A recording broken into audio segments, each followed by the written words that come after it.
Thank you. I'd like now to introduce Saeb Erekat, who I think just about everybody here already knows, so I won't take a lot of time to introduce him anymore. Saeb, please take the Thank you, Jim, and good morning, everyone. And thanks to the organizers, Qatari Foreign Minister and EFRI for this kind invitation. I think today Arab countries, as of 12 days ago, are asking themselves one question. They're trying to assess the impact of Trump's victory in the US elections, the impact on his election, on countries, on policies, Muslim Brotherhood, and Egypt, Syria.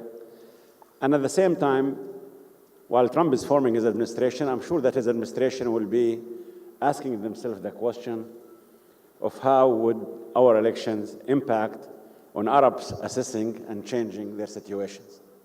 To both, I would say, we have 4 years of uncertainty. The question that the Trump administration and the Arab leaders should ask themselves every morning is how to defeat ISIS. ISIS is 803 in Islamic history since my prophet, God bless him, died.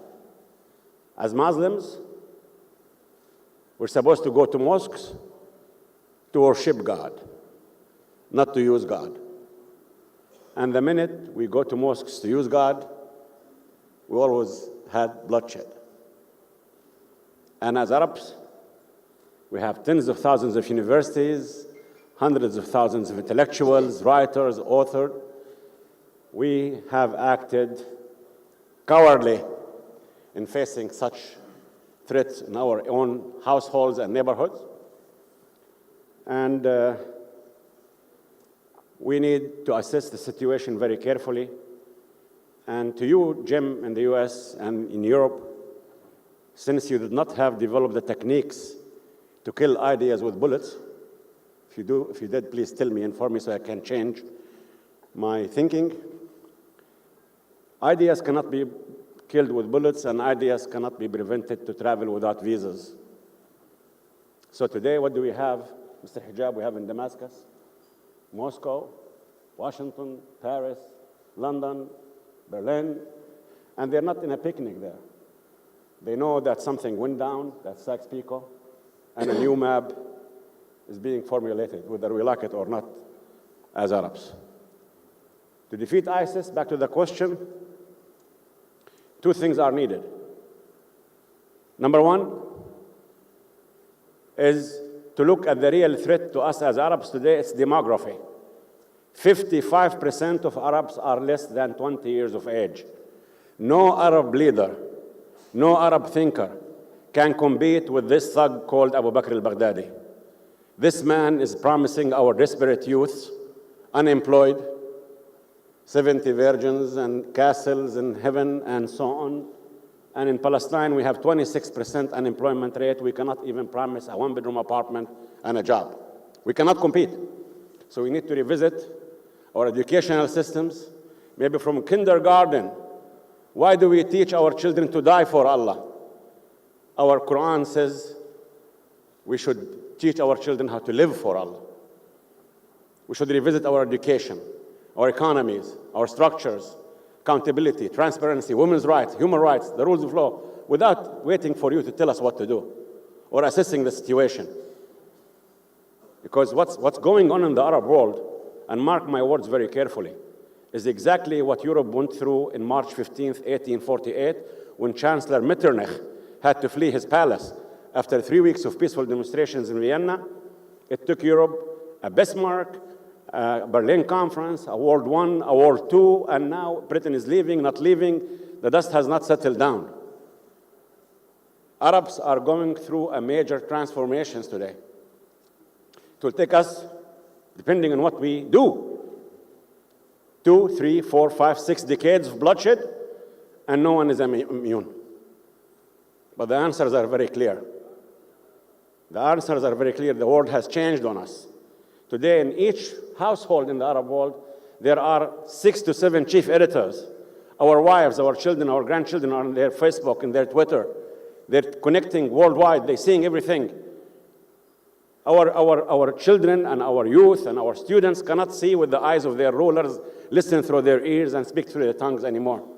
This must stop. The second thing that's needed here is peace between Palestinians and Israelis. And here, you don't need to reinvent the wheel. It is a two-state solution on the 1967 lines. State of Palestine to live side by side the State of Israel on the 1967 lines. We have recognized the State of Israel right to exist, but then we are confronted with an Israeli government today that its education minister is celebrating the victory for Trump by saying it marked a new era, the two-state solution is over. If that's what they anticipate, I can ask you a question, Jim, and you need to answer it in Washington. What's the difference between a thug and a murderer who slit the throat of a Western journalist in Iraq and Syria under the name ISIS, and between a thug and a murderer who burns an 18-month toddler, Ali Dawabsheh, with his mother, father, and brother simply because they're not Jewish? We're facing here a culture of thinking, a culture of hate, a culture of bigotry. So it's your choice to continue not defining relations with the Arabs, because personally speaking, I don't think that the West has defined its relation with the Arabs since the year 1683. When some Muslim soldiers sieged Vienna, we have never been forgiven for that. Saddam Hussein is a good dictator when he wages a crazy war against Iran, then he's a bad dictator when he occupies Kuwait. Assad is a good dictator when he fights with you in Hafr al-Batin, and then today he's a bad dictator, and so on. Gaddafi is Mother Teresa, and then we kill him. This must stop. A definition of Western Arab relation is a must, and it's based on interests. It's based on the values of interest. See us. You don't see us any more than how you define your interests, and then you play games with our rulers on how to sustain themselves or not to sustain themselves. I believe that the French have grasped the idea. Yeah, and you know, as the Foreign Minister, Mr. Yaro, said this morning, you know, about terrorism in Nice, in Paris, in Lyon, in Brussels. But you should keep in your mind, 99% of those who are fighting ISIS are Sunni Arab Muslims. And 99% of those who are being killed by ISIS are Sunni Arab Muslims. That is the truth. And the French found the balance between defeating ISIS and inviting for an international conference in Paris to solve the Palestinian-Israeli problem. And here, war is being waged against them by Netanyahu. The mere fact, if anyone mentions two states in 1967, he becomes the enemy of peace, stability, and he becomes related to bin Laden and so on in Netanyahu's dictionary. If we're going to weigh things in terms of Obama's administration by threats and opportunities, well, I think we're going to have to wait for a long, long time. Because how do we define threats and how do we define opportunities is another story. Trump's election is an earthquake. It's a major earthquake. It will change things. We have to watch very carefully the elections in Europe. We have to see the rise of the national extreme movements in Europe. This is very serious. I don't have time to go into the details of this, but all I have to do now is that understand very well that if we do not face the threats that are facing us, irrespective of the consequences of this, on that, on our relations with the Trump administration or not, as Arabs, we need to define what we want. And what we want is to have a better future based on peace, democracy, human rights, women's rights, accountability, transparency, and the rule of law. And if we don't help ourselves on this, nobody else can. Thank you very much.